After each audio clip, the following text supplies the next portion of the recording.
আসসালামু আলাইকুম এভরিওয়ান, কি অবস্থা সবার? তো আশা করি সবাই অনেক ভালো আছেন। তো আজকে মূলত যে ভিডিওটা নিয়ে আসলাম, এই ভিডিওটা হচ্ছে একটা বোম্বাই কবুতর নিয়ে। তো কবুতরটা অসুস্থ হয়ে গেছে। তো দেখতেই পাচ্ছেন কবুতরটা একদম থম খেয়ে আছে, একদম একলা নীরব আবাসে বসে আছে। তো যাই হোক, কবুতরটা কী রোগ হইছে এই পর্যন্ত ধরতে পারি নাই এখন পর্যন্ত। তো আপনারা সবাই জানেন যারা বোম্বাই কবুতর পালেন, বোম্বাই কবুতর একবার যদি ব্যারাম অথবা কোনো রোগ-টোগ আসে তাহলে খুব বেশিরভাগই মারা যায়, ট্রিটমেন্টও কাজ হয় না।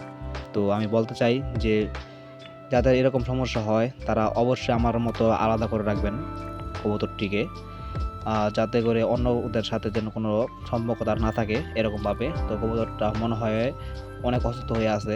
তো আমি দেখানোর চেষ্টা করছি সুন্দরভাবে, ভালোভাবে। তো দেখতেই পাচ্ছেন যে বোম্বাই কবুতরটা কলম অনেকটা টায়ার্ড, ঠিক আছে? কোনো নড়াচড়া নাই। পাক পোরগুলো দেখেন অনেকগুলো কিরকম যেন হয়ে গেছে। মানে আগে যে বোম্বাই কবুতরগুলো গ্লেজ মারতো, মানে এটার মধ্যে কিন্তু গ্লেজের কোনো প্রকার ব্যাধি নাই। তো যাই হোক, কবুতরটা কিন্তু অনেক অসুস্থ। তো দেখতেই পাচ্ছেন কবুতরটা অনেক শুকায় গেছে কবুতরটা। তো কবুতরটা মূলত যেটা হইছে এটা হচ্ছে ঠান্ডা লাগছে কবুতরটার, ঠিক আছে? তো ঠান্ডা, দ্বিতীয়ত হচ্ছে তার যে খাদ্যথলিটা আছে, সেই খাদ্যথলির ভেতরে আপনার জমছে গ্যাস।